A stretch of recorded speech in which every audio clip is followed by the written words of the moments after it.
بسم الله الرحمن الرحيم. الحمد لله رب العالمين، والسلام على أشرف الخلق محمد وعلى آله الطيبين الطاهرين وصحبه الأخيار المنتجبين. اللهم صل على محمد وآل محمد. بسم الله الرحمن الرحيم. وبشر الصابرين الذين إذا أصابتهم مصيبة قالوا إنا لله وإنا إليه راجعون. السادة العلماء الأفاضل، الأخوة والأخوات، السلام عليكم ورحمة الله وبركاته. لروح من اجتمعنا لأجله وأرواح أمواتكم جميعا نهدي ثواب قراءة السورة المباركة الفاتحة مسبوقة بالصلاة على محمد وآل محمد. اللهم صل على محمد وآل محمد. بسم الله الرحمن الرحيم. الحمد لله رب الرحيم مالك يوم الدين، إياك نعبد وإياك نستعين، اهدنا الصراط المستقيم صراط الذين نجتمع مرة أخرى في هذا اليوم بعد مرور 40 يوما على رحيل فقيدنا الغالي السيد ياسر، نجل أخينا وصديقنا الإعلامي السيد جعفر الموسوي، وحفيد عميد أسرة آل سلطان طعمة السيد حمزة الموسوي. 40 يوما على رحيلك يا ياسر، وما زال محبوك يستذكروك بألم وحرقة. ذلك أنت الشاب الذي تركت بصمة طيبة في القلوب وأثر جميل في النفوس. 18 ربيعا من العمر كنت فيها يا ياسر أكبر منها زمنيا، فكان شخصك يفوق عمرك الزمني. تمثل ذلك في خلقك وهديك وفهمك للحياة، وصبرك الذي جسدته في رحلتك القاسية مع المرض الذي واجهته بالصبر والتوكل على الله، وعلمك أنك راحل عن هذه الدنيا، فذهبت مطمئنا النفس راضيا بقضاء الله وقدره، لروحك السلام والرضوان والجنان. بسم الله الرحمن الرحيم.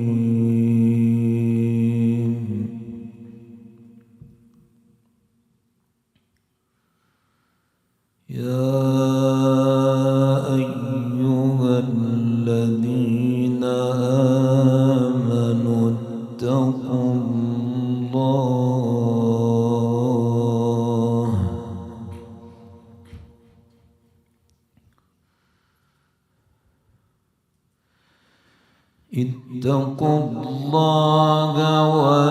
ولتنظر نفس ما قدمت لغد واتقوا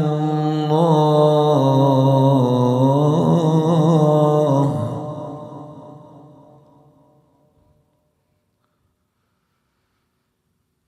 إن الله خبير بما تعملون.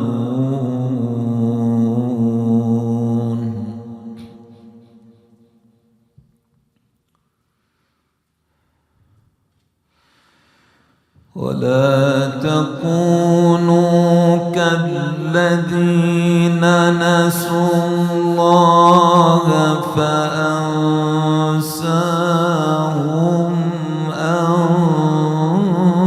أنفسهم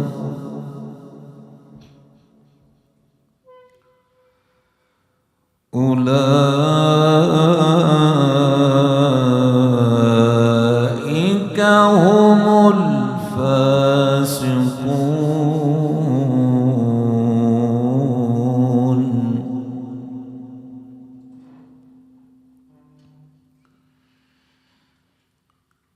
لا يستوي أصحاب النار وأصحاب الجنة.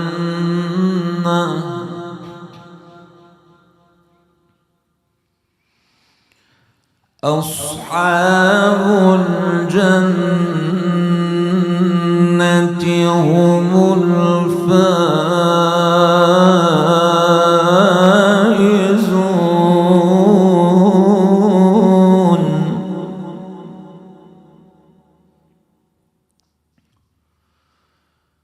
لا يستوي أصحاب النار وأصحاب الجنة أصحاب الجنة هم الفائزون.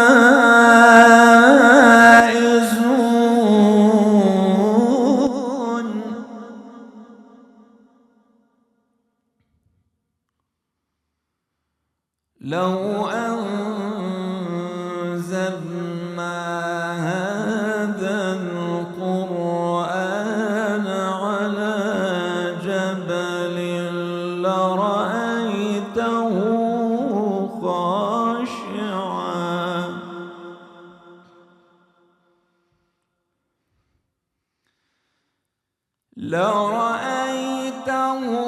خاشعا متصدعا من خشية الله.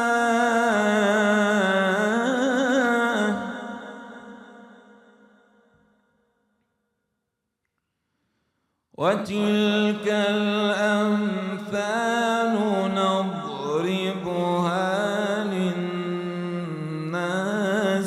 لعلهم يتفكرون.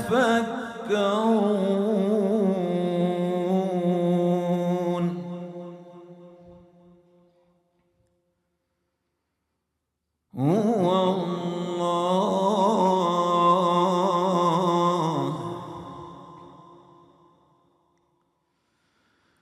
هو الله الذي لا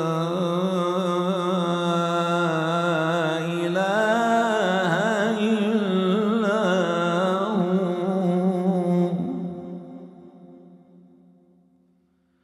عالم الغيب والشهادة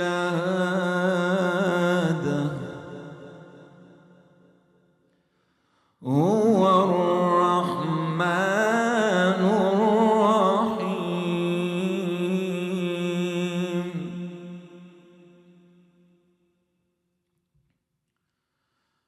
هو الله الذي لا إله إلا هو عالم الغيب والشهادة هو الرحمن الرحيم.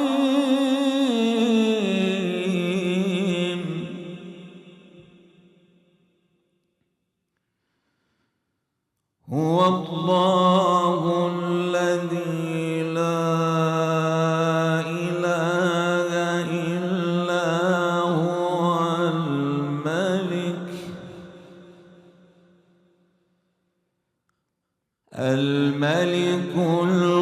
القدوس السلام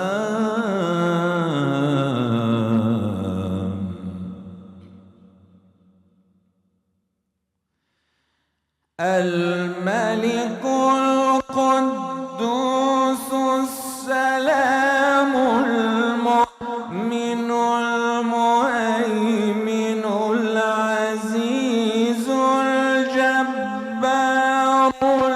المتكبر سبحان الله.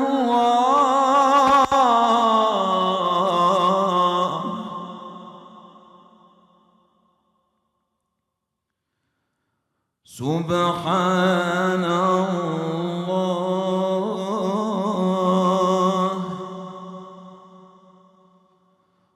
سبحان الله عما يشركون. هو الله الخالق البارئ المصور. هو الله الخالق البارئ المصور له الأسماء الحسنى يسبح له ما في السماوات والأرض وهو العزيز الحكيم.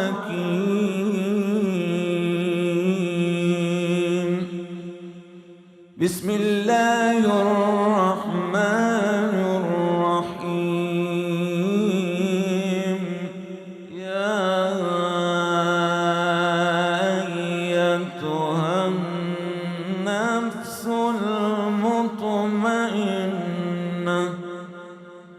ارجعي إلى ربك راضية مرضية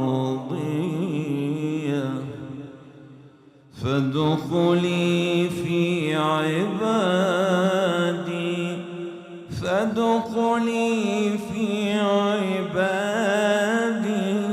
وادخلي جنتي. صدق الله العلي العظيم. الفاتحة.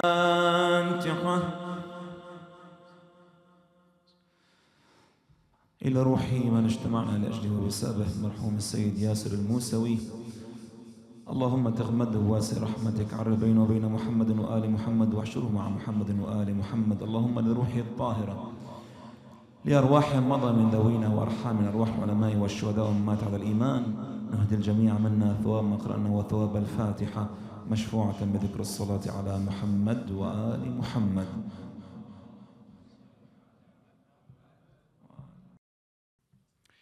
الإخوة والأخوات الأعزاء، يتواصل برنامجنا التأبيني هذا بكلمة تأبينية للأستاذ الحاج أبو أحمد القاضي يتفضل بها مسبوقا بالصلاة على محمد وآل محمد. الله.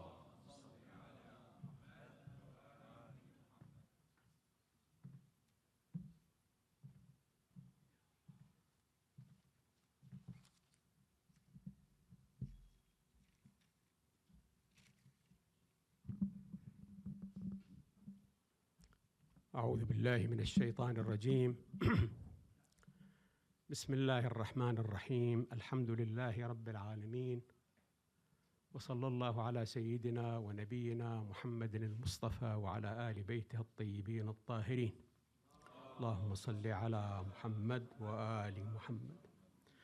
إلى روح الشاب المؤبن السيد ياسر الموسوي نهدي ثواب المباركة الفاتحة قبلها الصلاة على محمد وآل محمد. اللهم صل على محمد وآل. بسم الله الرحمن الرحيم. الحمد لله رب العالمين الرحمن الرحيم مالك يوم الدين. إياك نعبد وإياك نستعين اهدنا الصراط المستقيم صراط الذين أنعمت عليهم غير المغضوب عليهم ولا الضالين.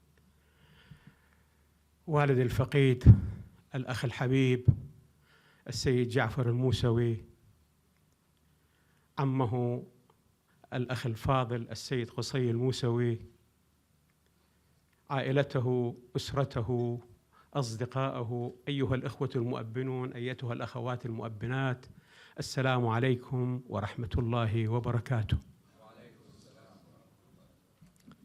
يقول تبارك وتعالى: بسم الله الرحمن الرحيم، وإذا فرغت فانصب وإلى ربك فارغب. أيها الإخوة، أيتها الأخوات، حفلات التأبين، مجالس الترحيم، مجالس الفاتحة،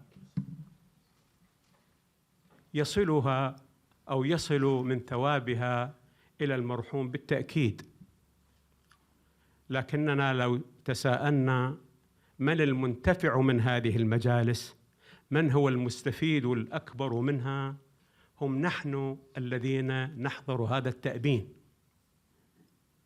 فهذه المجالس إنما استحدثت لأنها هي ليست في أصل مفاهيمنا، استحدثت من أجل أن تكون مجالس للتوعية وللتعبئة وللموعظة وللدرس ولأخذ العبرة من أن هذه الحياة مهما طالت فهي قصيرة.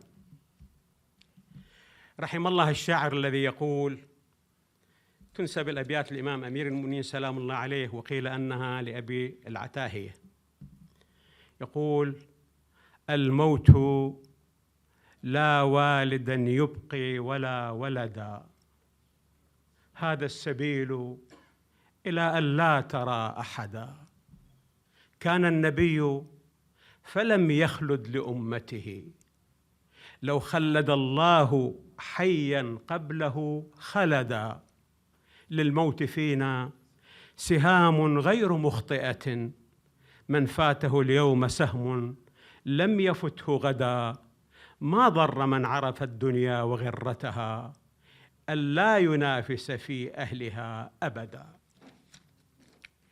في حدود 10 دقائق الممنوحة لي أيها الأحبة، أحب أن أتحدث في طريقة أخرى أو في منحى آخر غير المعهود في مجالس التأبين والترحيم.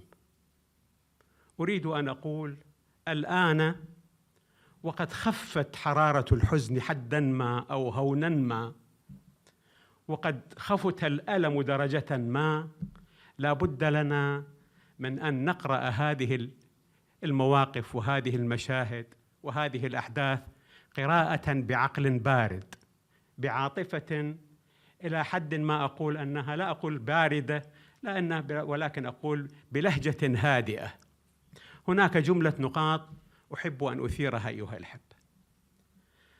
النقطة الأولى في تقدير المتواضع أن جروح الجسد قد تحتاج إلى وقت حتى تندمل،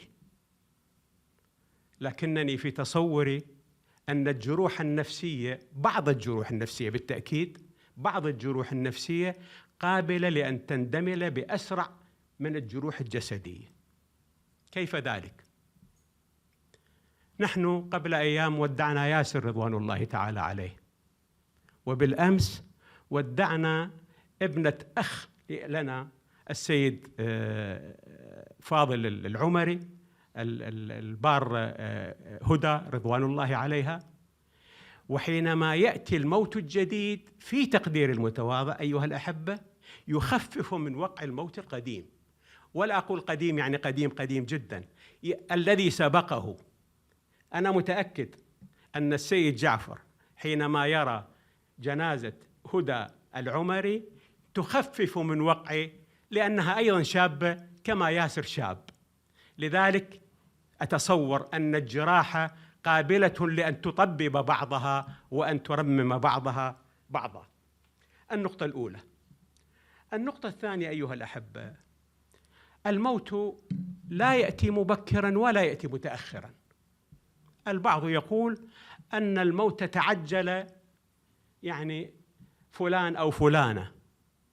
الموت يأتي في وقته المحدد، لكل أجل كتاب، لا يسبقون، كيف الآية؟ لا يستقدمونه ولا يستأخرونه، هكذا المعنى. إذا جاء أجلهم لا يستقدمون ولا يستأخرون. فالموت يأتي في وقته المحدد، لكن هل الموت يأتي على موعد؟ بالتأكيد لا نعرف متى يطرق الموت بابنا، لكن ما ينبغي، وهذا حديثنا للشباب تحديداً، ولنا أيضاً كلنا شيوخاً شباباً نساءً رجالاً، أيها الأحبة، مهم جداً طالما أني لا أعرف التوقيت الذي يأتيني الموت ليستلم أمانة الله تبارك وتعالى، لا بد لي أن يأتيني الموت وأنا في طاعة من طاعات الله تبارك وتعالى. الإمام الباقر سلام الله عليه في ظهيرة من ظهيرات الصيف القائض في المدينة يخرج شيخاً كبير السن، يخرج إلى بستان، إلى حائط البستان، إلى حائط له ليزرعه وهو متقدم في السن. أحدهم ممن لا يرتاح للإمام. قال له يخاطبه شيخ من أشياخ قريش وفي مثل هذه الساعة لطلب الدنيا، كأنما يريد أن ينتقد الإمام سلام الله عليه. يقول له ماذا لو جاءك الموت وأنت في مثل هذه الحال لطلب الدنيا؟ فماذا قال له الإمام سلام الله عليه؟ قال له يا هذا، توقف الإمام، قال له يا هذا والله لو جاءني الموت لأتاني وأنا في طاعة من طاعات الله تبارك وتعالى. أهلا وسهلا، طالما أنا الآن في هذه الحالة، حالة من طلب رضا الله تبارك، لا أستعطي الناس وإنما أكدح لأكسب قوتي، هذه من طاعات الله تبارك وتعالى. لذلك فرق كبير بين أن يأتيني الموت وأنا في معصية والعياذ بالله، أو أن أكون لاهيا. زين؟ يعني هذه اللهو أيضا من الحالات اللي أعوذ بالله منها، لأنه يقول أنه يأتيهم الموت عادة وهم لاهية قلوبهم كما يتحدث القرآن الكريم. نقطة أخرى أشرت إليها في التأبين وأشير إليها مؤكدا ومشددا أيها الأحبة، أيضا فرق كبير بين أن أفقد إنسانا قريبا حبيبا صديقا أخا أيا كان، أن أفقده في حياته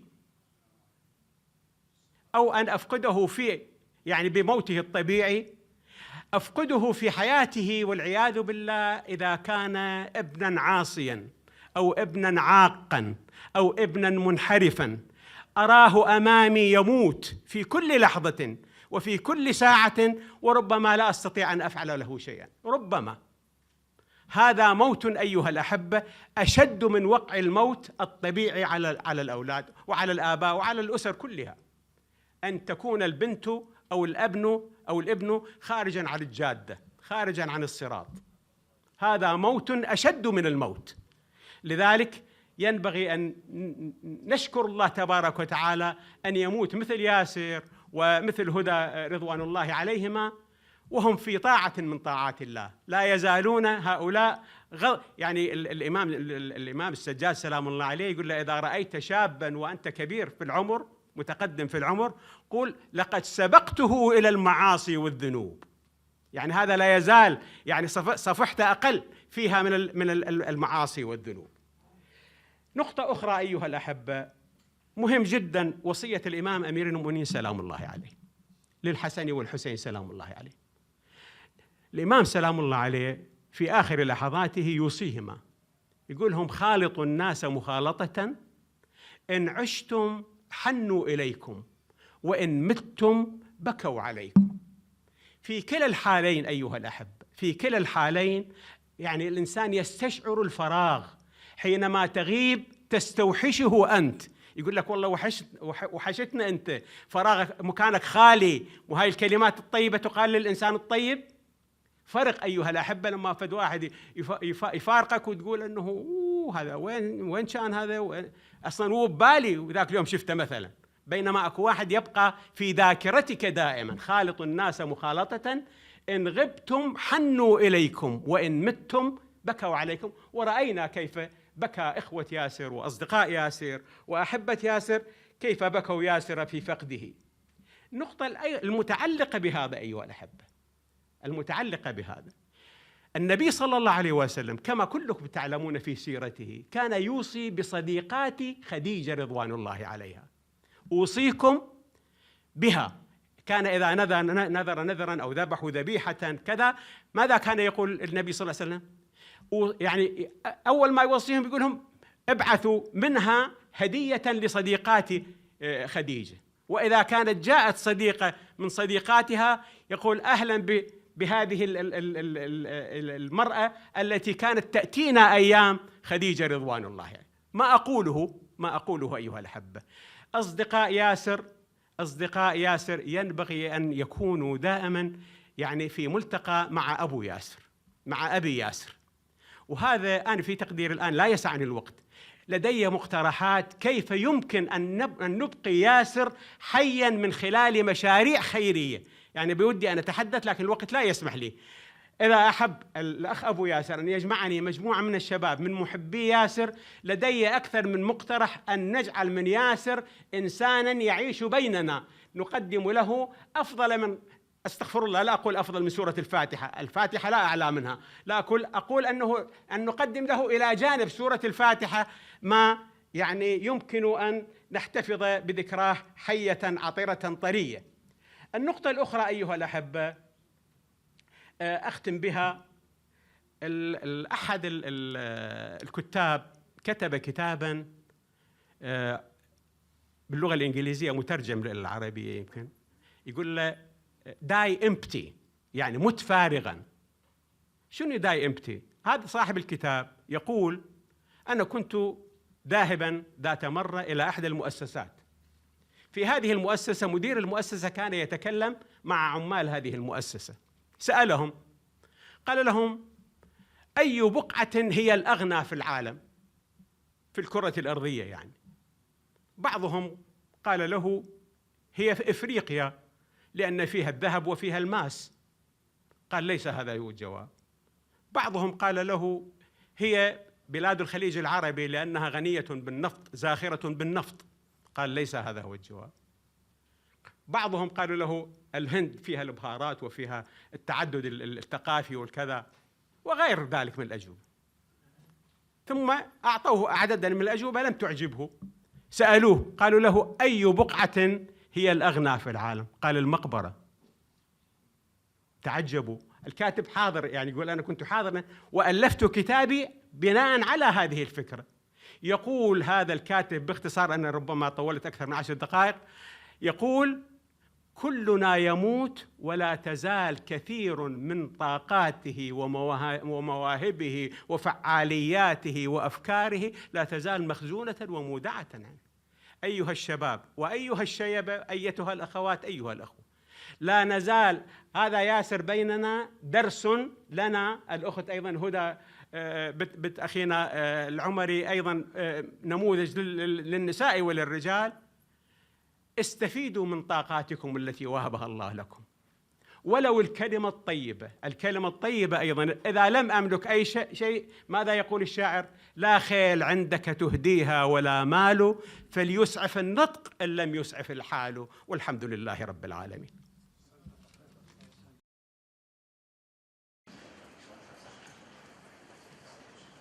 الإخوة والأخوات الأفاضل، نستمر مع مشاركة الأخرى من الجالية الإنمائية الشقيقة للأستاذ الناشط والأكاديمي أون جابر، فليتفضل مشكورا.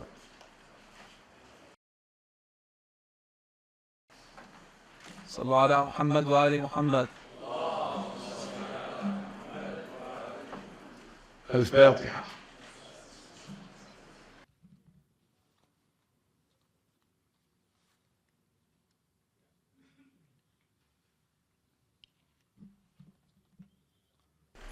أصحابنا الفضيلة، أهلا أعزائي الكرام، المقر المجيد والعريس المسوح، أخواتي إخوتي أيها الحفل الكريم، السلام عليكم ورحمة الله وبركاته.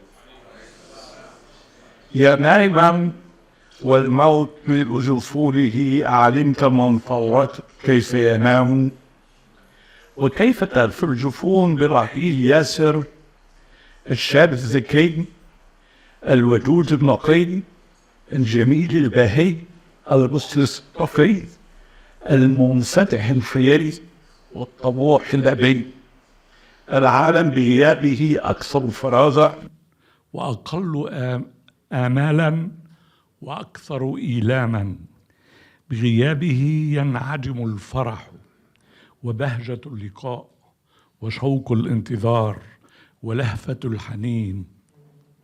عرفت عن وفاته بسبب مرض اللوكيميا من نعي الصديق والزميل الوالد المكلوم الصحافي الأستاذ جعفر، حينها كنت خارج الولاية، فاستوطنني حزن وأسى لا يعهد سوى الآباء والأمهات.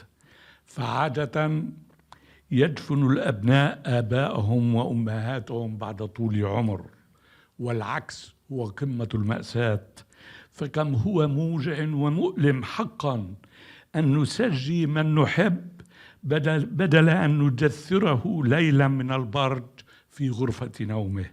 فالموت كما قال درويش وجع الأحياء.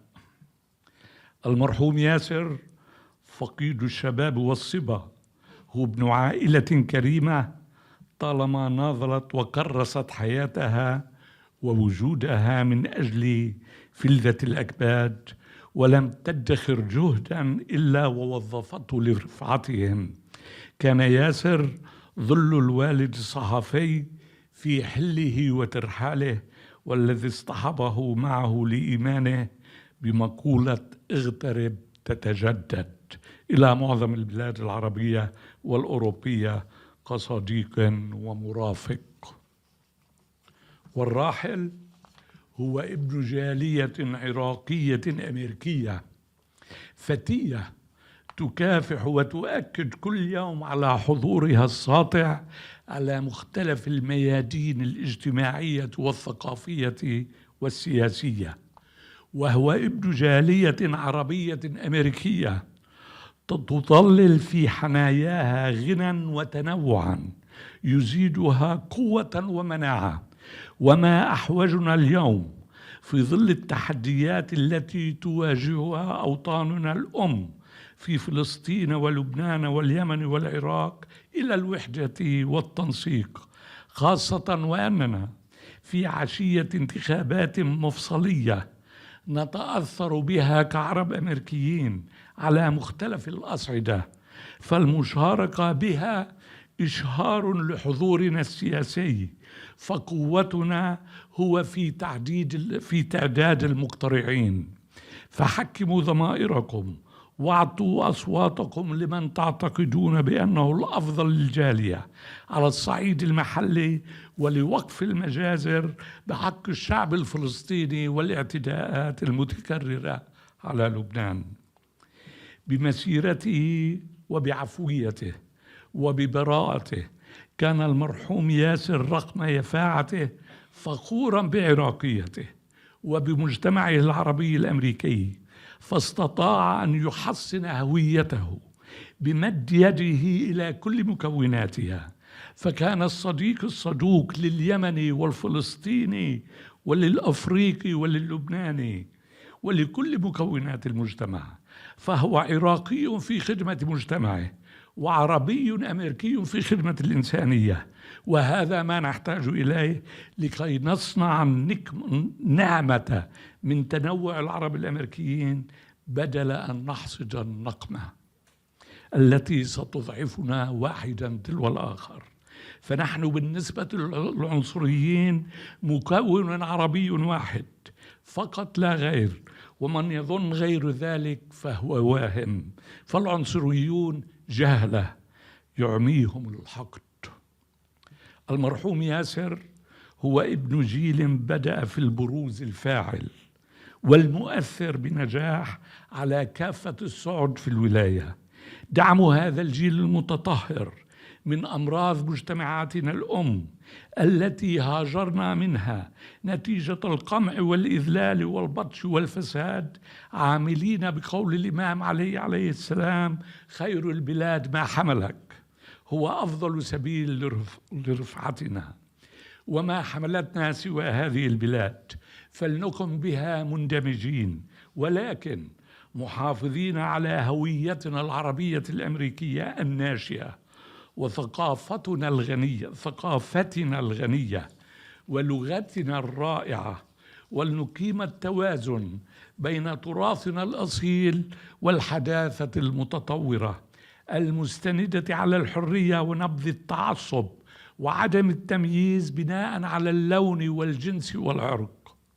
خير تكريم لمسيرة المغفور له ياسر القصيرة كعمر الشرارة أو كالومضة التي أضاءت لنا الأفق هو أن نتعلم من شجاعته بمقاومة المرض العضال، والتي أدهشت القريب والبعيد وكل العاملين بالمستشفى، فعندما كان على سرير المرض أبدى تقديره وتعاطفه مع جهود الطاقم الطبي، فعبر عن أمنيته بأن يصبح واحدا منهم إن كتبت له النجاة.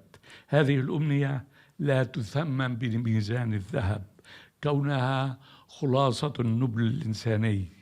الكلمات في وداع الأحبة وفلذة الأكباد تكتب بمحبرة القلب وتخط على شغافه. معرفتي بالصحفي الصديق الأستاذ جعفر تحيلني إلى نبل شجاعته كوالد وثبات إيمانه ومنعة جسارته، وهذا ما ينطبق على والدته وأخته وأخيه وعلى عائلته الصغيرة مؤمنة. فالتفاحة لا تسقط بعيدا عن الجذع. آمل أن يتحلوا بالصبر والسلوان والعزاء لنا جميعا أبناء الجالية العربية الأمريكية، أسكنه الله فسيح جنانه. ولكم جميعا إخوتي وأخواتي خالص العزاء. ففقيد الشباب ياسر كما ردد الشاعر أبو تمام: مضى طاهر الأثواب لم تبق روضة غداة ثوى إلا اشتهت أنها قبر. الفاتحة.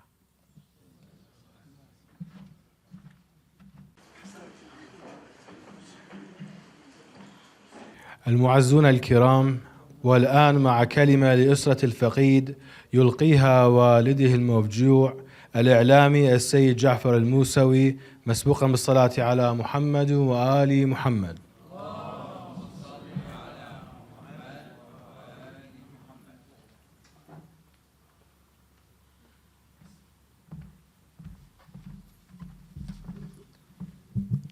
بسم الله الرحمن الرحيم، والحمد لله رب العالمين، والصلاة والسلام على أشرف الخلق والمرسلين أبي القاسم محمد وآله الطيبين الطاهرين.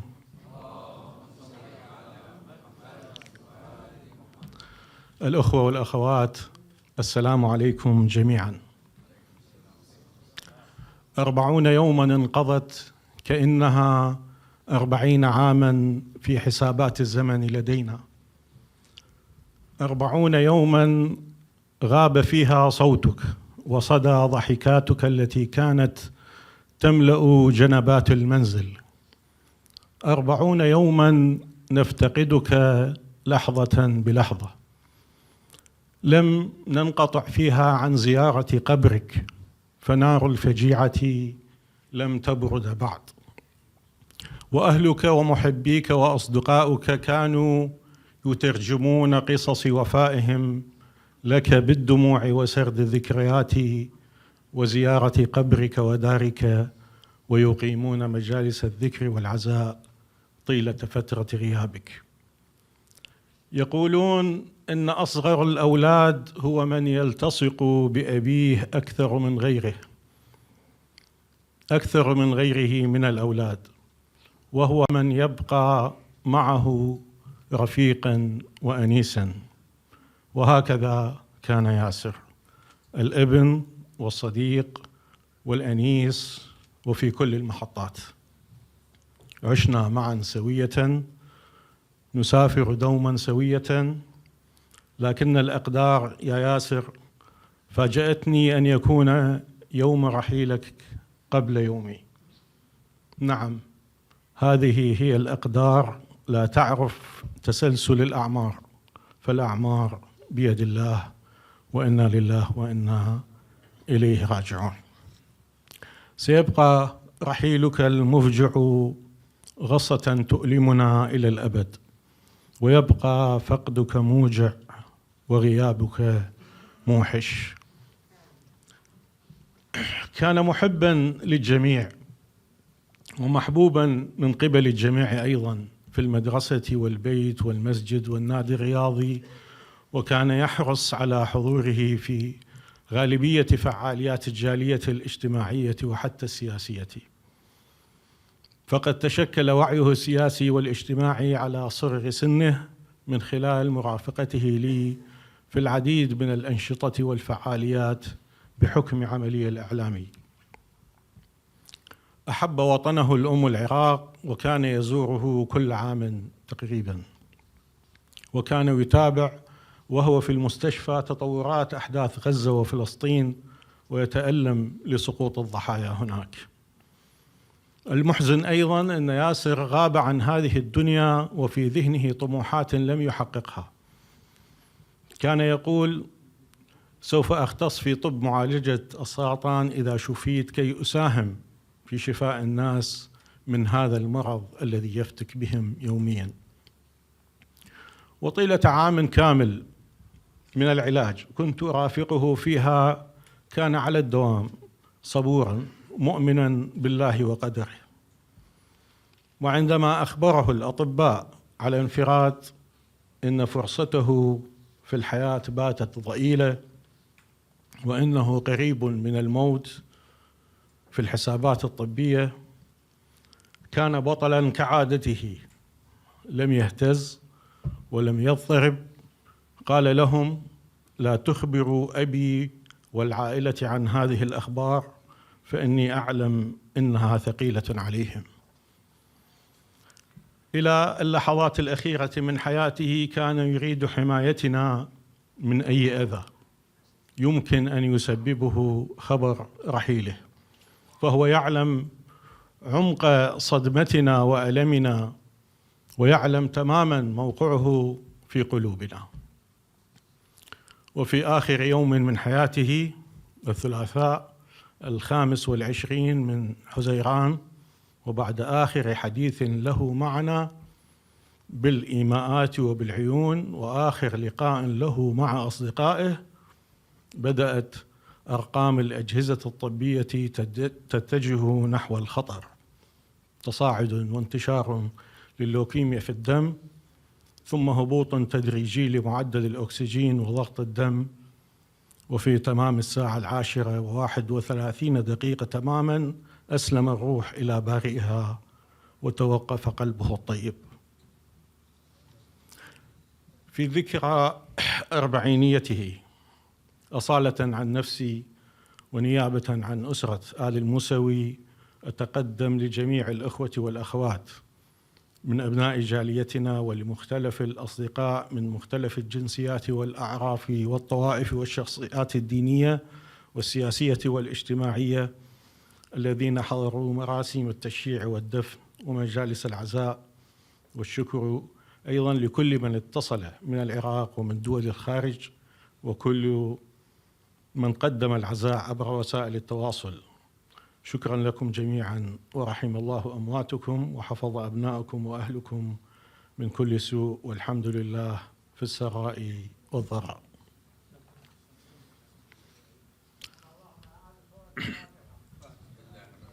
رحل ياسر عن هذه الدنيا نقي الثياب، أهله، عائلته، أصدقاؤه كلهم يشهدون بجميل صفاته وأخلاقه العالية التي طبعت معالم شخصيته بطابع مميز. ستبقى يا عزيز أبيك وأهلك ومحبيك، ستبقى حيا في قلوبنا إلى الأبد، وسنبقى أوفياء لذكراك ما دام فينا عرق ينبض وقلب يخفق. In English, I would like to thank you all for attending the 40th day ceremony of passing my son Yasser. The death of Yasser left a deep pain in the hearts of his friends and family. It's very sad that Yasser left this world early without completing the many goals that he wanted to achieve. But this is the plan of God, and there is no obligation against the plan of God. Today, when I see the friends of Yasser from different cultures and religions unite today to mark his death, this is truly shows the personality of Yasser. He was friend of everyone. Yasser always thought about others and their feelings.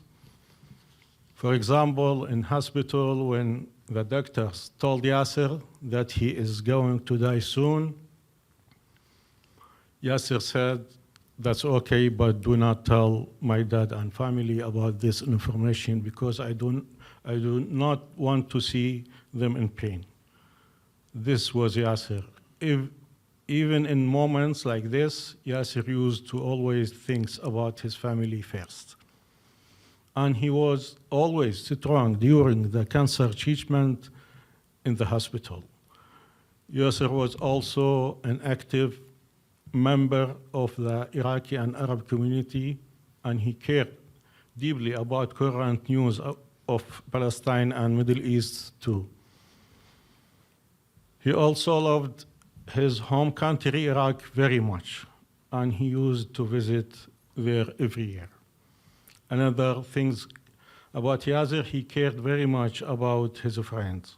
Whenever there is a problem between any of his friends, he stay up all night to make sure that any problems between them is fixed. I want all of his friends and everyone here to know that Yasser love you all. Thank you. شكرا لكم جميعا. الفاتحة.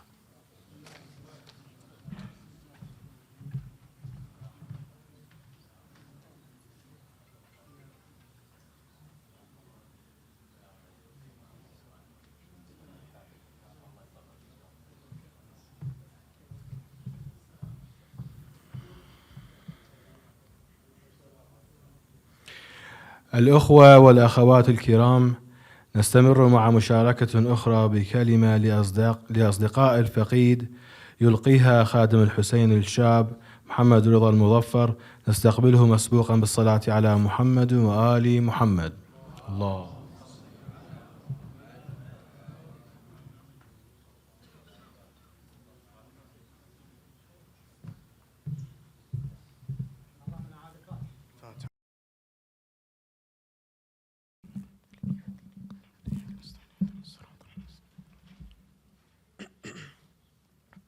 بسم الله الرحمن الرحيم، والصلاة والسلام على أشرف الأنبياء والمرسلين، حبيب قلوب العالمين أبي القاسم المصطفى محمد وعلى آل بيته الطيبين الطاهرين. قال الله في محكم كتابه المبين: بسم الله الرحمن الرحيم. الذين إذا أصابتهم مصيبة قالوا إنا لله وإنا إليه راجعون. Who, when a calamity befalls them, say, verily we belong to Allah, and certainly to Him we shall return. On His blessed soul, please recite Surah Al-Fatiha after a loud salawat on Muhammad and Al Muhammad. Allahumma salli ala Muhammad. Al-Fatiha.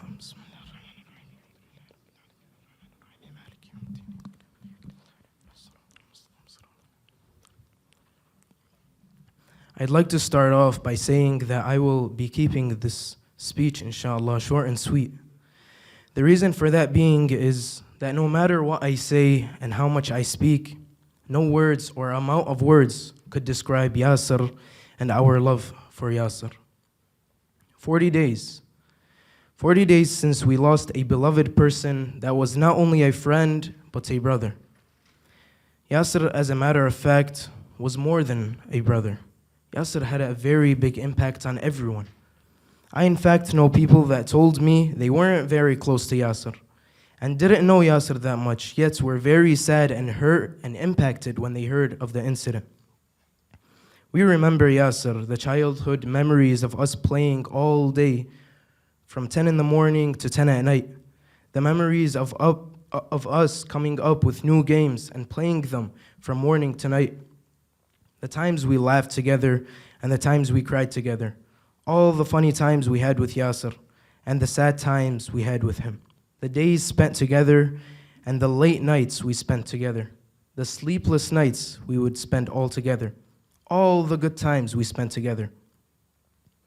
There was no bad times anyone had with Yasser. I don't say this just because I am over here speaking. As a matter of fact, myself and all of Yasser's friends can all relate to this. When we were with him, there were no bad times. When we were kids, we would fight and argue, and I look back at these times and say those were in fact very, very good times. All these factors and memories forced me to unknowingly remember Yasser in all aspects of my life, big and small. Everything I would do would be a memory of Yasser, rahimahullah. I would like to share a couple examples of this, inshallah, and I will come to an end. The best example would be when my friends and I would hang out and get together. We would always bring up Yasir and remember that he was once with us in our gathering. We would remember that Yasir would always be one of the guys making us smile and laugh. When we would go out together to get food at a restaurant, we would remember Yasir's order from that specific restaurant. And we would not go 10 minutes without remembering Yasir and without one memory of Yasir. Another example of me not forgetting him in all aspects of my life would be when I'm driving. Every day, we're all driving every day. Every time I would see the same type of car he had, I would remember him. More specifically, when I would drive to work. I would always pass by his street on my way to work, and I would look at his house and remember all the good times and all the memories we made in his house. I would remember him then. These are very random and small ways we remember Yasir. And I stated these examples, these specific examples, to show that Yasir forever lives on in our hearts, and the smallest things reminds me of him. He left a very big impact on all of us. There are many other ways I remember Yasir, and there are too many to list all of them. Yasir was a friend to everyone, old and young, big and small, and he never failed to make someone happy. The memories will forever live in not only me, but in each and every one of his friends. Like I said, there is so much to say about Yasir, and I would like to end by saying these two sentences. We will never forget you, Yasir, and long live Yasir. Thank you all for listening. Wa sallallahu ala Muhammad wa alihi at-tayyibin at-tahirin. Allahumma salli ala Muhammad wa Muhammad. Al-Fatiha.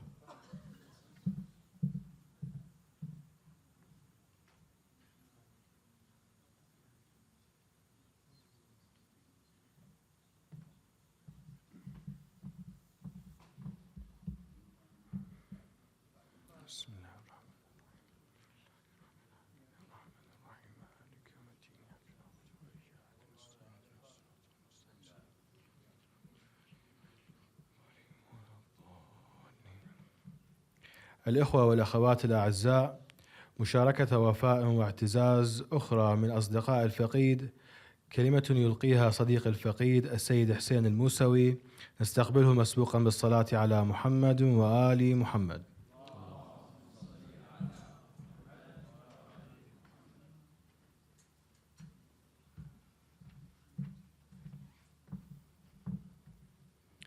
بسم الله الرحمن الرحيم. صلوا على محمد وآل محمد. الفاتحة.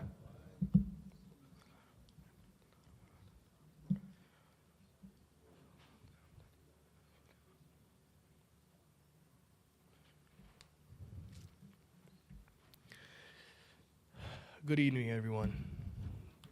Today is the 40th day of the passing of our friend and lovely brother, Yasir al-Musawi.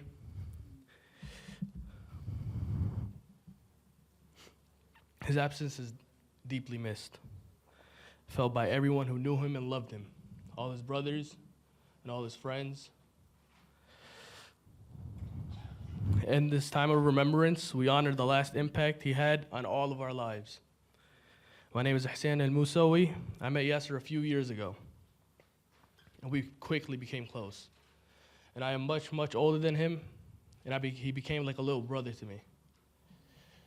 I looked after him, took care of him, always. As we all knew Yasir was the funniest and the brightest person in the room at all times. 10 months before passing, Yasir was diagnosed with leukemia. It was a shock to everybody, his family and his friends. But Yasir's strong spirit and faith never wavered. During those 10 months, he fought harder than anybody I ever knew. With his dad and his brothers all by his side through the tough times. Despite the pain and the tough treatment, Yasir kept a smile in front of all his friends outside of the hospital. I'm so grateful to have known such a remarkable person as Yasir. Now he is at peace. Today we honor our dear friend and brother, remembering him through the cherished memories we hold. Let's find comfort in knowing his impact lives on in the hearts of those he touched. Thank you all for coming. Let's keep him in our prayers and remember that he will never be forgotten. Al-Fatiha. Thank you.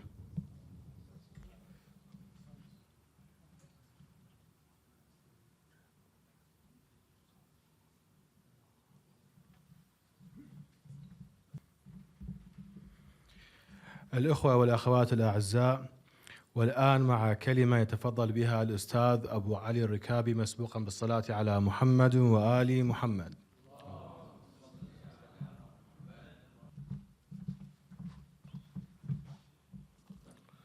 بسم الله الرحمن الرحيم. الذين إذا أصابتهم مصيبة قالوا إنا لله وإنا إليه راجعون أولئك عليهم صلوات من ربهم وأولئك هم المهتدون. قال الرسول الأكرم صلى الله عليه وآله: إذا وجهت إلى عبد مصيبة في بدنه أو ماله أو ولده ثم استقبل ذلك بصبر جميل استحيت منه يوم القيامة أن أنصب له ميزانا أو أنشر له ديوانا، كرامة للصبر على مصيبة هذا العبد المؤمن. وفي حديث آخر للرسول عليه أفضل الصلاة والسلام قال: إذا مات ولد الرجل يقول الله تعالى لملائكته: أقبضتم ولد عبدي؟ أقبضتم ولد عبدي؟ فيقولون نعم. فيقول الله: أقبضتم ثمرة فؤاده؟ فيقولون نعم. فيقول الله: ماذا قال عبدي؟ قالوا: حمدك واسترجع، أي حمد الله وقال لا حول ولا قوة إلا بالله وإنا لله وإنا إليه راجعون.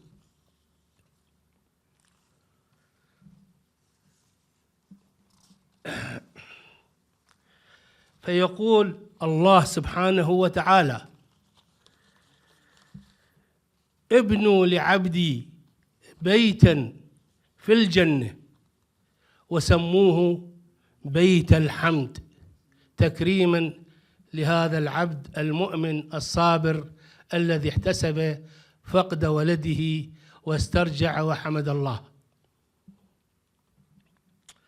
وعن الإمام الصادق سلام الله عليه يقول: ما من مؤمن يموت في غربته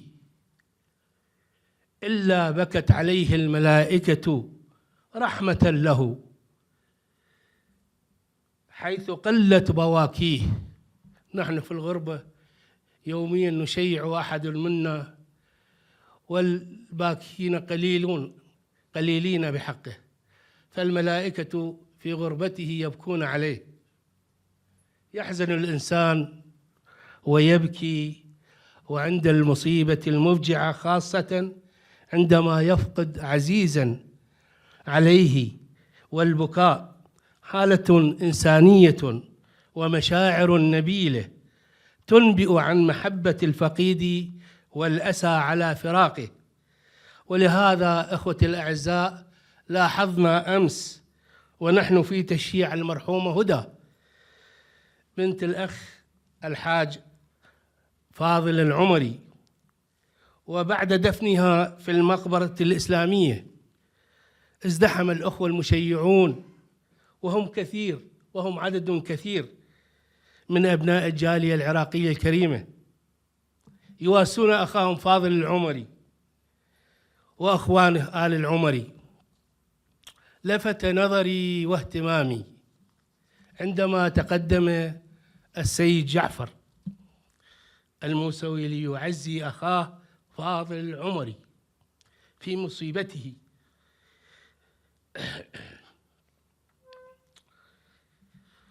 وإذا ينفجر الاثنان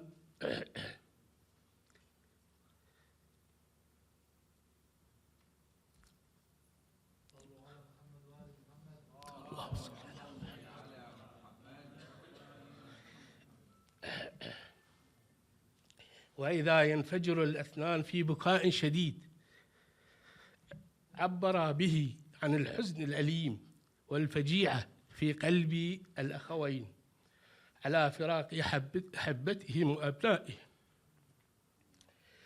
فإنا لله وإنا إليه راجعون. ونحن أخي سيد جعفر بقلوب مؤمنة بالله عز وجل وراضية بقضائه وقدره نتقدم إليكم بأحر التعازي والمواساة لكم برحيل ولدكم السيد ياسر رحمه الله تعالى، وجعل قبره روضة من رياض الجنة، وحشره مع أجداده محمد وآل محمد في جنات النعيم، وصبر وجبر الله مصابكم وخفف عنكم ألم الفراق.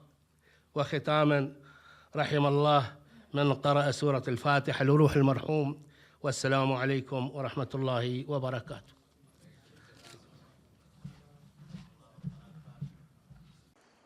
كل المصائب قد تهون سوى التي تركت في فؤاد محمد محزونا، ونحن في شهر سيد الشهداء نتأسى بمصابه وأهل بيته وأصحابه عليهم السلام. الحضور الكرام، والآن مع مجلس حسيني يلقيه على مسامعنا الشيخ أحمد حمدان، فيتفضل محفوفا بالصلاة على محمد وآل محمد.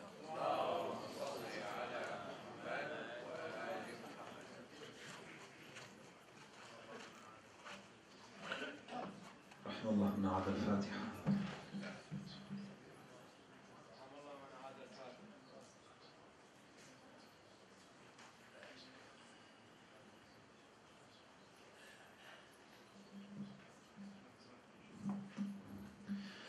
عطروا فاقم وركوبكم لذكر الصلاة على محمد وآل محمد.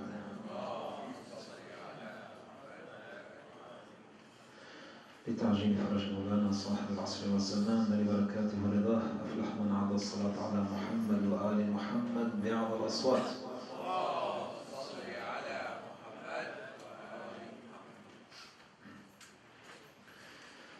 أعوذ بالله من الشيطان الرجيم. بسم الله الرحمن الرحيم. صلى الله عليك يا سيدي ويا مولاي يا رسول الله، وعلى آلك الطيبين الطاهرين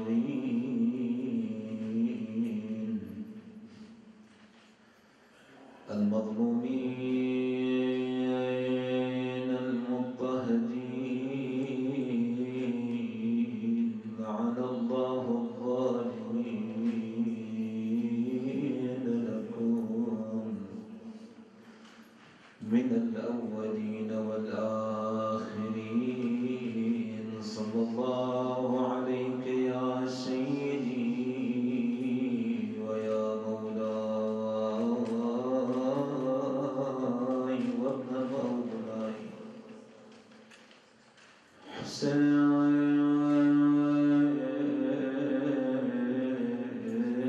يا قتيل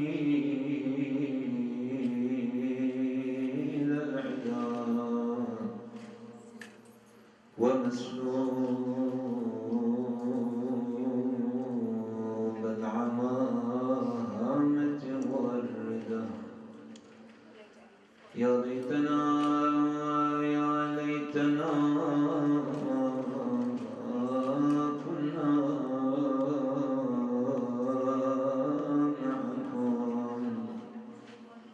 معكم نفوز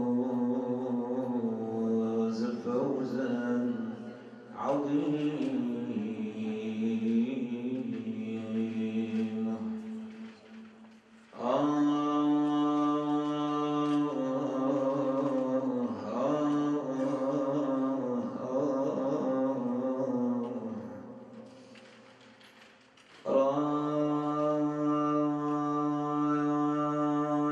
تسير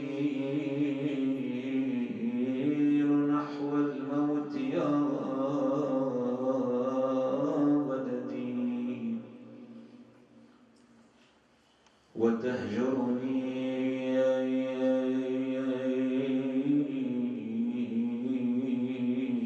وأنت الروح في جسدي. لسان حال الإمام الحسين عليه السلام يخاطب ولده علي الأكبر سلام الله عليهما: أراك تسير نحو الموت يا ولدي، وتهجرني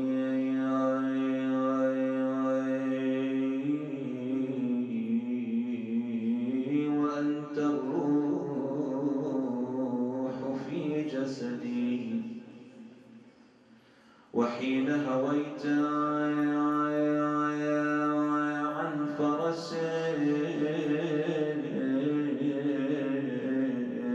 هوى قلبي، ومن خوف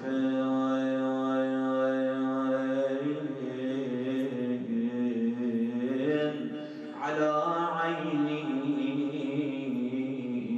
وضعت يدي تمد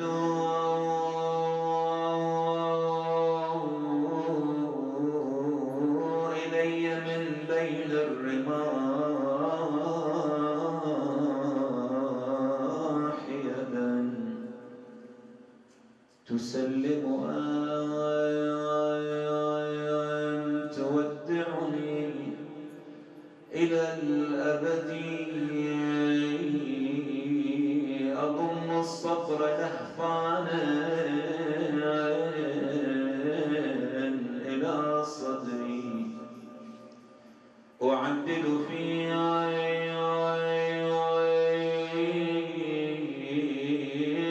طعنات بلا عدد،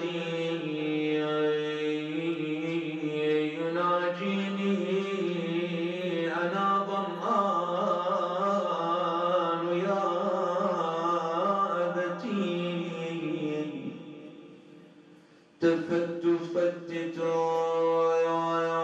همسة الشفتين، تفتت همسة الشفتين لي كبدي، بفيض دم إذا ما جف لي دم،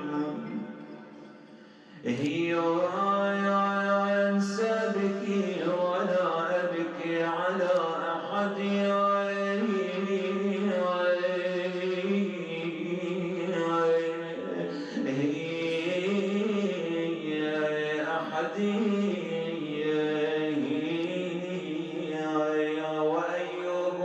وأيوب فؤادي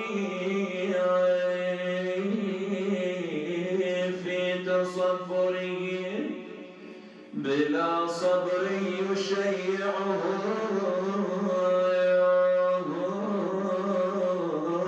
ولا جلدي وفوق حصيرة أشلاؤه،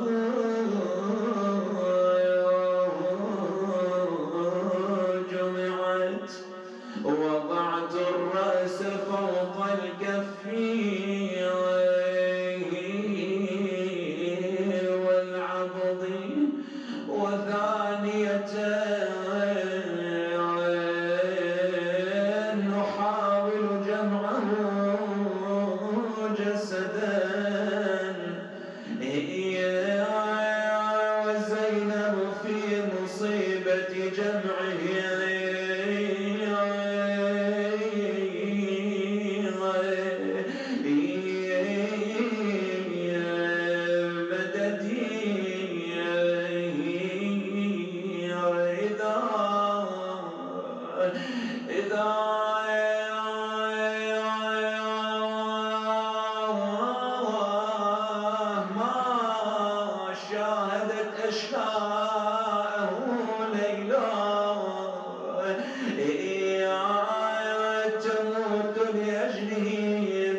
قتل أصحاب الإمام الحسين ولم يبقى معه إلا أهل بيته، تقدم إليه ولده علي الأكبر، وكان أول من تقدم من أهل الحسين عليه السلام، فما كان من الحسين إلا أن ضمه إلى صدره ودعه، ثم رفع شيبته الكريمة فتعانقا حتى غشي عليهما. نعم، وبعد ذلك برز علي الأكبر إلى الميدان، جعل يقاتل ويجندل الأبطال والفرسان، هذا والحسين واقف على باب الخيمة. ليلى علي الأكبر كما تقول بعض الروايات، تشير إليها بعض الروايات أنها كانت حاضرة في كربلاء.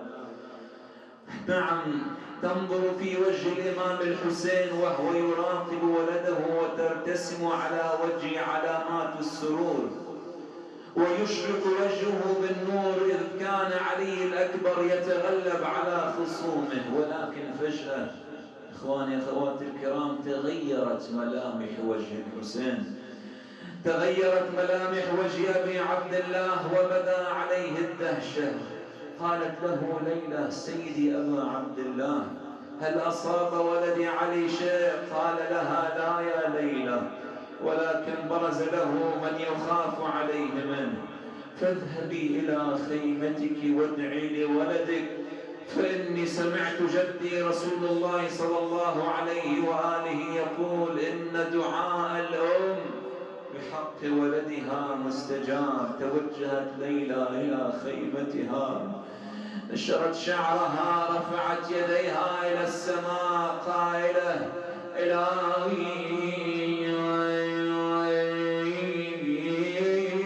بغربة أبي عبد الله، إلهي بعطش أبي عبد الله، يا رايد يوسف إلى يعقوب، اردد إلينا ولدي علي. والله والي طبت الخيمة الغريبة، والله تبكي على ابنيها مريبة والله وتوسل لله بحبيبه والله وبحسين وش ما بمصيبه يا راد يوسف من مغيبه والله اليعقوب ومسكن نحيبه والله إلهي أريدك علي سالم تجيب.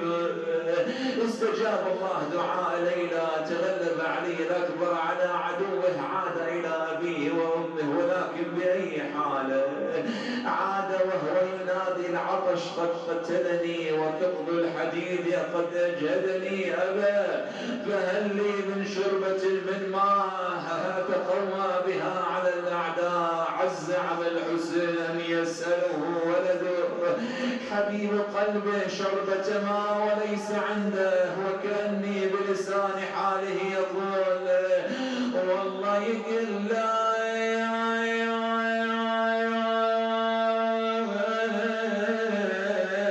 سهل يا ابو يا طلبتك والله لا يمكن يعدني وما يعنا والله من نجيب شربة الماء والله والعطايا ايش مثلك يبس العشاي. نعم بني علي اصبر قليلا ما اسرع ان تلقى جدك المصطفى فيسقيك بكأس الأوفى شربة لا تظمأ بعدها أبدا. نعم ثم ذهب إلى خيمة أمه ودعها ثم عاد إلى الميدان.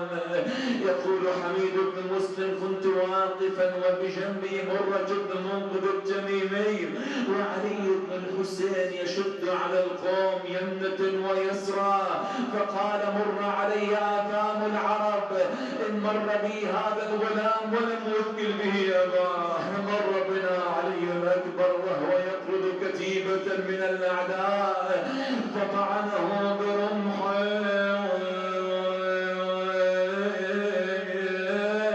فانقلب على طربوس سرج طرسه اعتنق الفراس ولكن من كثرة الدماء التي سالت على عيني الفراس أخذه إلى معسكر الأعداء احتوشوه وقطعوه بسيوفهم يرما يرما.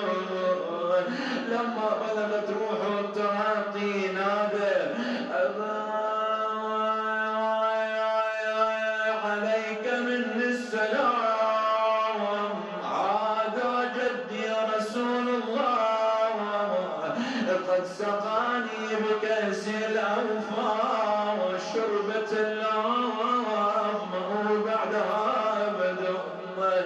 نعم قالت سكينة لما سمع أبي صوت علي أخذ تارة يقوم وتارة يقعد وهو يقول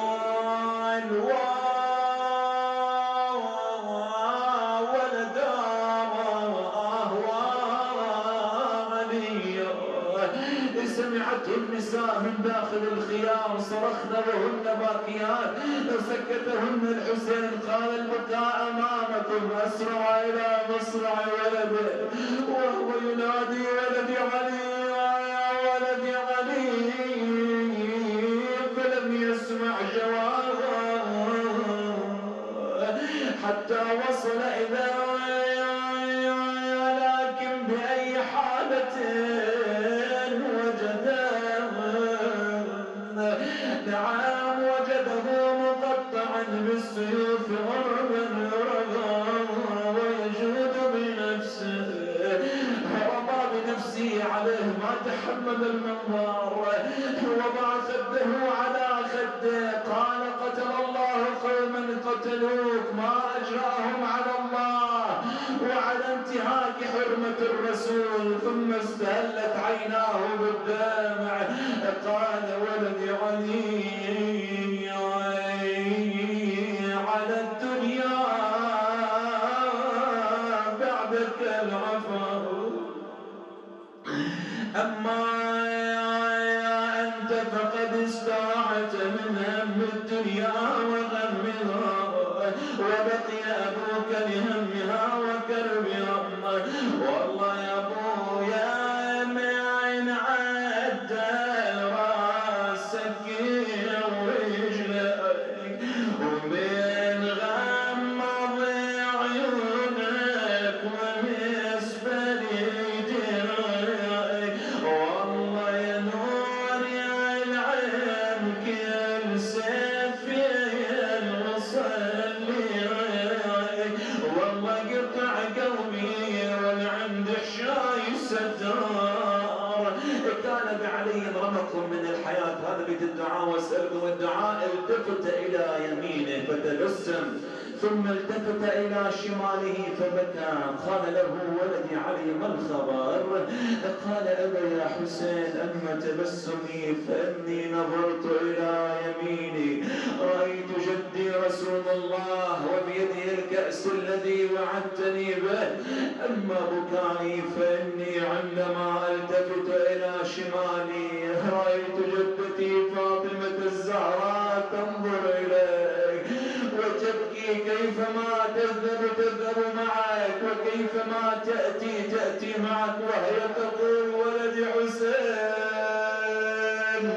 وهي تنظر إلى جراحاتي ثم تنظر في وجهي. كلما رأت دموعك جارية لطمت وجهه ثم شاق شاقة وفاضت روح الطاهرة. ألا من منادي وعليا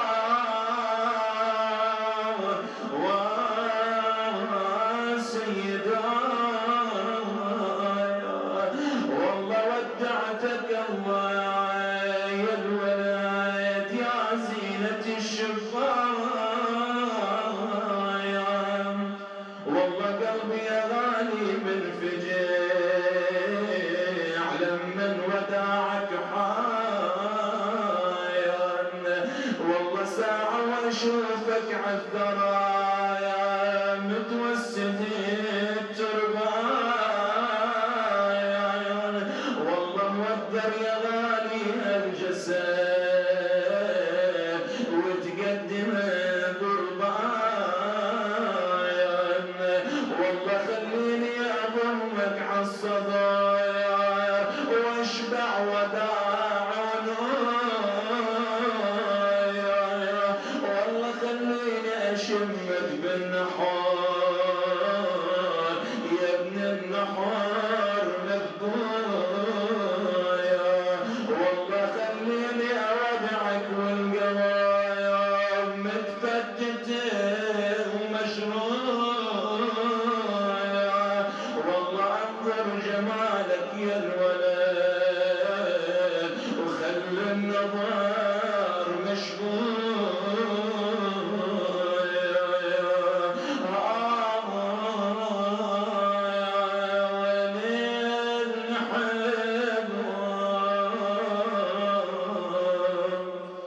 نشتم عطر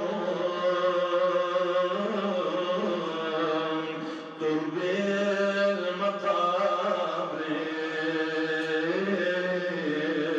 صاير سكنهم ما راح مبينا راح مدينة ظلت صورهم بس تحكينا تغير وضعنا ونحكي بوجعنا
سجار والله يقول له يا ابنك تحت التراب والله رايح من ايدي وهاي والله رايح من ايدي وهاي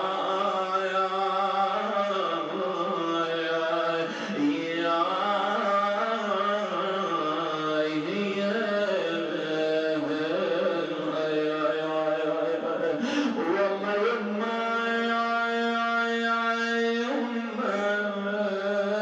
الولد يا شمعة البيت والله يما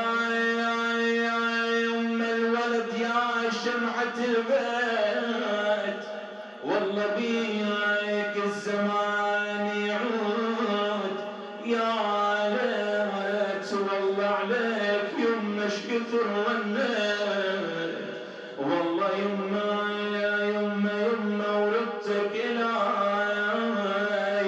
والله وردتك إلي خيمة وتجي وردتك إلي خيمة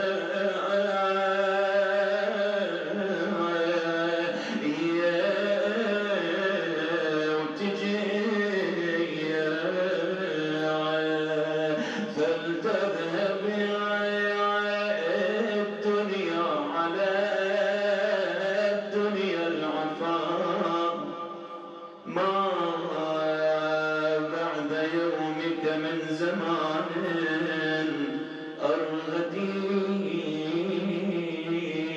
لا حول ولا قوة إلا بالله العلي العظيم والسعل والذين ظلموا آل محمد أي منقلب ينقلبون والعاقبة للمتقين نسألك اللهم ندعوك باسمك العظيم الأعظم الأعز الأجل الأكرم يا الله هذه الأحوال استجابت الدعاء إخواني إخوة الكرام ارفع بكم بالدعاء اللهم إنا نسألك وندعوك باسمك العظيم الأعظم الأعز الأجل الأكرم يا الله 10 مرات يا الله يا الله يا الله يا الله يا الله يا الله يا الله يا الله يا الله يا الله بحق فاطمة وأبيها وبعلها وبنيها والسر المستودع فيها تقبل منا هذا الخليل بأحسن القبول يا الله اللهم لا تدع لنا في مقامنا هذا ذنبا إلا غفرته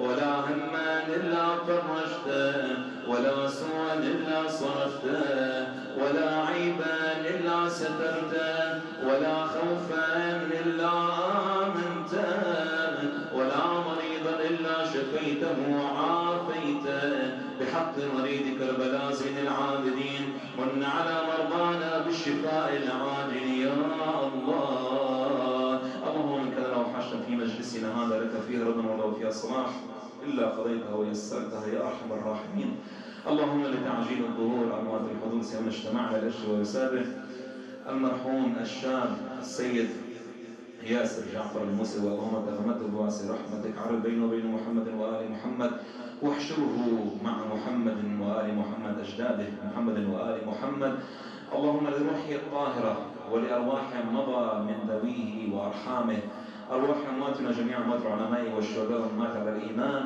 نهدي الجميع منا ثواب ما قرأنا وثواب المركة الفاتح مشروعة بذكر الصلاة على محمد وآل محمد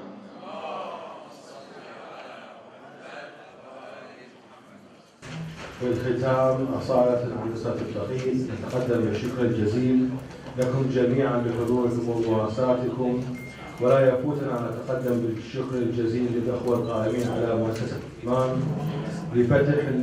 لفسح المجال لإقامة هذه المناسبة في هذه المؤسسة. نهدي ثواب قراءة السورة المباركة الفاتحة مسبوقة بالصلاة على محمد وآل محمد.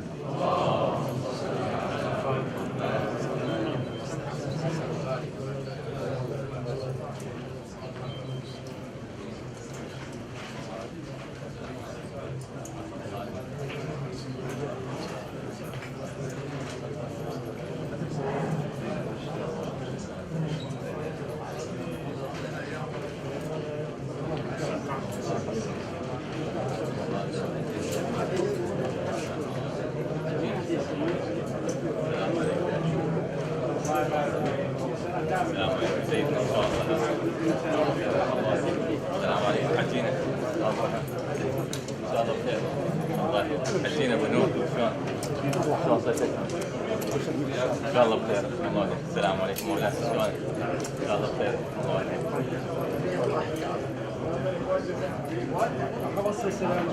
جزاك الله خير.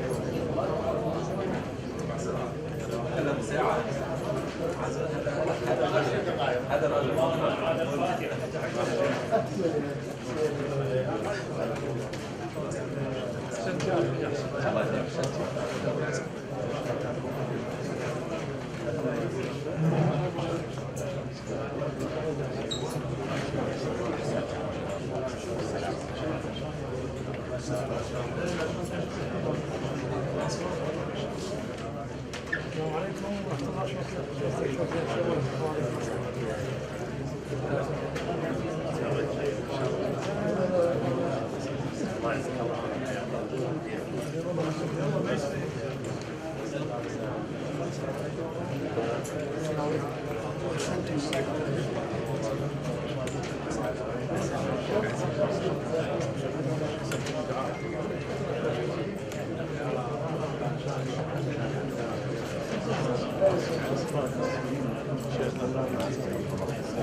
جعلك الله من أصحاب الحسين إن شاء الله.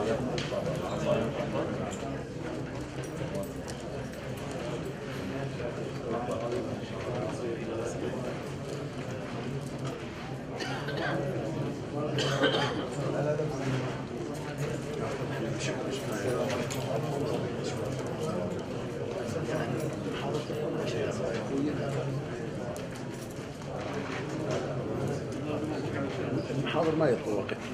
المحاضر ما يطول. بس نعيدها.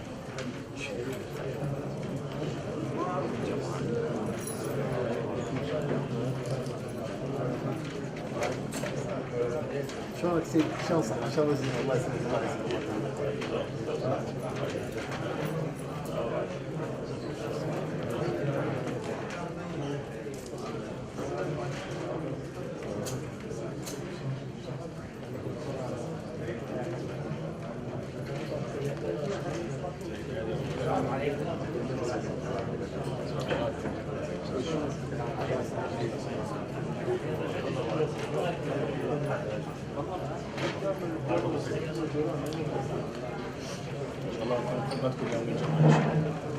اخويا سيد زين اليوم حصل عليه دائما ان شاء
ما